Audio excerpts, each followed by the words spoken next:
welcome. It's been about a month and a half since I've recorded the last video here.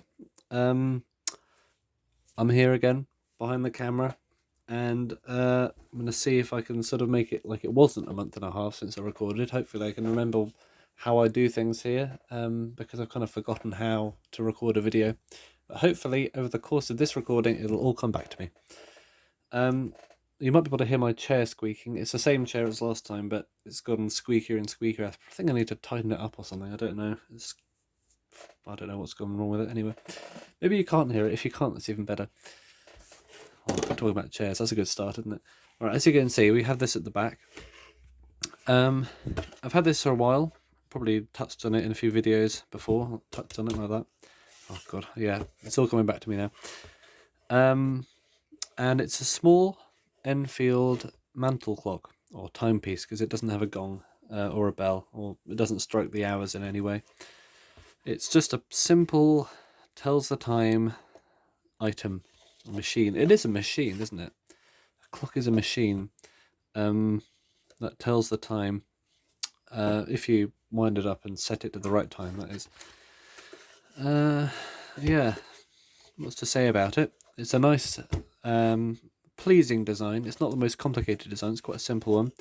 Probably on the budget end of the Enfield range. I actually have a couple of these. This is one of them, so I have two in total. There's one other one. I think I've shown it in a video in the past. It's the same shape on the top, but it goes all the way down. It's like a curve. It's like a semicircle kind of thing, but it's got little bits of decoration there. About the same trim level as this one. But this one has, instead of bits stuck on the front, it's got bits stuck on the side. One of which has fallen off. It was only glued on there, but I'm not going to glue it back on just yet because I need to work on the case a little bit more, such as this big hole. It looks like someone broke it into it with a hammer or something. Because that looks like quite fresh timber under there. I think it might have happened in shipping, but oh well. Not going to complain because I think this clock was actually thrown in with a load of other ones and I didn't realise I was going to get it, so having a broken case is better than nothing at all. This is also the second take of this video I'm recording. The first one I had no idea what was going on, so hopefully this time I'm slowly remembering how to record stuff and things like that.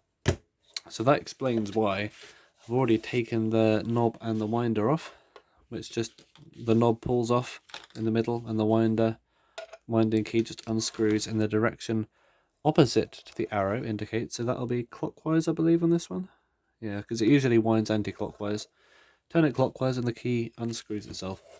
Also, you've got three little thumb screw nuts on here, which you might need a bit of persuasion if you haven't opened the clock up before, but in this case I'm just leaving them off with my fingers. On the back we have this very nice brown wrinkle painted back panel, which keeps things out of the movement, because having the back open like that is not the most pleasing sight unless you like a backless clock. Yeah, I think Smiths and Enfield were the same company around this time. I think Enfield obviously was still being used as a brand name on the dial. But yeah, I think Smiths owned them, and they both used similar materials like this paint on the back of their cases, which had wooden cases, and sometimes the brown Bakelite ones as well. But yeah, this case is quite simple. It's just bits of plywood stuck together. But, no complaints there. Just needs a bit of work and a bit of a polish, and we'll really see it pop, as they say. Hopefully it won't pop like, I don't know, a balloon, but it should become more pleasing to the eyes. We have here the movement which just fell out. I think this is what they call the Enfield Type B movement. I think it was designed by, well, I think it's actually designed by Young'uns in Germany. Apparently, I can't find any of the Young'uns ones, but it was manufactured off the same design by Enfield. There was an alarm version as well. Don't see many of the alarm clocks compared to the time-only ones, but there is space for them. And also MOM, remember the name of the company. Something Movek. Magia Optica Movek. Did I remember it correctly? I don't know. I'll have to go back and watch my other video to see if I remembered it properly. Either way, it doesn't matter. There was a Hungarian company who made optical instruments and also alarm clocks, which used the same movement design, probably based off the Young'uns one as well, probably starting around the same time as Enfield were. I think they used this movement in the war for timed fuses on bombs and things. Quite interesting, actually. It was a strange discovery. I was looking on the internet. I don't know what I was looking for, old timers or something, and I saw this brass tube which had a mechanism in it. It was one of them, an Enfield B, and that was obviously from the wartime, 40s.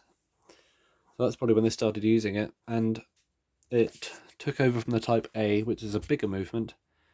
I think that was based on Bardischer Uhren fabric design. I think they were a German company, and Enfield started out with some of their designs because it was started by one of the people who worked there, I think, superintendent or something. But yeah, a little bit of information about it to those who want to know. If you don't, then I'm sorry you had to hear that. Maybe you just want to get your clock working, looking for a bit of advice. Well, that will come, because by the end of this episode, hopefully we'll have a disassembled movement ready for cleaning. So same old prices as usual. But one other thing, why did I pick this one? Because I have other projects to look at, like this Smith's alarm here, and some electrics as well. Not like I've done not enough of them already.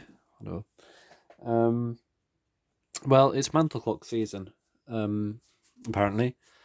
So I thought, well, better get this out of the way, because it's the appropriate time.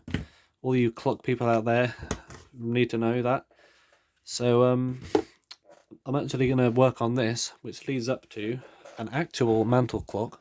I mean, that's a mantel timepiece, a small mantel timepiece, but this is actually a proper clock here. This is it's not a big one. It just looks big because it's close up to the camera. And look at my hands. Whoa! Oh no, there's a bird. And then I'm upside down. I need to stop doing that. Proper glass thing. Proper hands. Totally original nut on there. Oh wow. Also, I'm going to stop messing around with it because I might break it. But I actually built this myself. When I say built, I mean I had the case with nothing in it. Actually, it's a long story. The original movement exploded on my bed, and bits of black grease shot up the wall. And I'm amazed I still have both my eyes. Yeah, the original movement broke. I still have some of the parts, but foolishly, like I did back then, I sold the rest of them on eBay as steampunk cogs and stuff, so I don't have any of the wheels that go inside it. I just have the plates, which is a very, very unhelpful thing to do. Yeah, still not sure the original maker of that movement. It's an English movement. I think it might have been Deval or something like that, one of the slightly lesser known British mantel clock makers. It was from the 30s maybe, but that movement I don't think is original either. I think the original movement would have actually been closer to what's in here right now, because I had this movement and I got it off eBay, because it came with another one. It's a Haller. I believe Haller at this point were pretty much run by Kienzler, or Kienzl if you want to say that, and it fits perfectly inside there, whereas the British one that was in there before didn't quite fit. The holes weren't exactly the right distance, so all kinds of screws and things holding that movement in there. But yeah, it says KT on there, KT, which is not only a name, but it's also the date code, I believe. Now, unfortunately, I don't know what that means. I mean, it's a date code, apparently. All the Haller and Kienzler movements, maybe just the Haller ones, had a date code made of 2 letters, capital or lowercase. And, I mean, I know they had the codes in there, but that's not helpful if you don't know at least what one of them is. For example, KT, KR, AG. Well, the codes are there, but if you don't know what year at least one of them links to, then it's hard to really work out what the year this is from, but I imagine it's probably from the 1930s. That hammer's off something else. I had to put that on there because it didn't have one originally. And also, it's got very helpfully there, 12 centimeters is the length of the pendulum you need, and 190.66, which is quite an awkward number. That's like a third of or 2/3 of another number, probably. Is the beat count. So it'll, if you had the right time and equipment, you can probably work out if your clock's going to keep time just from that. But yeah, as you can see, it's got these hunks of wood in there with these slots cut out in them, and that means the original movement would have been fastened down from the top onto a seat board, which would allow you to slide it in and out, which is a much better way of doing it than having screwed directly into the front. And because it probably would work, I might find a piece of timber to put in there and actually mount the movement on top of there one day, as it would have been originally, but that's something for another day. But yeah, a couple of issues with this movement. It's not a simple service. I mean, I need to find a pendulum for it, but also I think the springs are broken. So let's see if I can wind it up. I had a thing of keys somewhere. If this key doesn't fit, then I'm going to not do it, but well, it kind of does actually. Yeah, I think the springs don't wind up. I think the chime one does, but the strike one does, but the time one doesn't. It's either slipped or broken, so I need to sort that out. I do have a spare mainspring somewhere though, so I'll see if I can sort that out another time. But yeah, to lead up to that, because that's quite a different project from what I do usually, and it's been such a long time since I've done a video, I think get started with something simple like this, a time-only 30-hour small British-made mantel timepiece is the way to go. So, I did say I'd probably disassemble this in this video, but actually I spent too much time talking about something else. I'll probably wait till the next video. So thanks for watching, and it's nice to be back. I didn't die, don't worry, in case you thought that last electric clock I did up caught fire and I died, and that's why I haven't been posting any videos. Yeah, that didn't happen, don't worry. Well, maybe you are worried, because maybe you do want me to die. I don't know, let's hope not.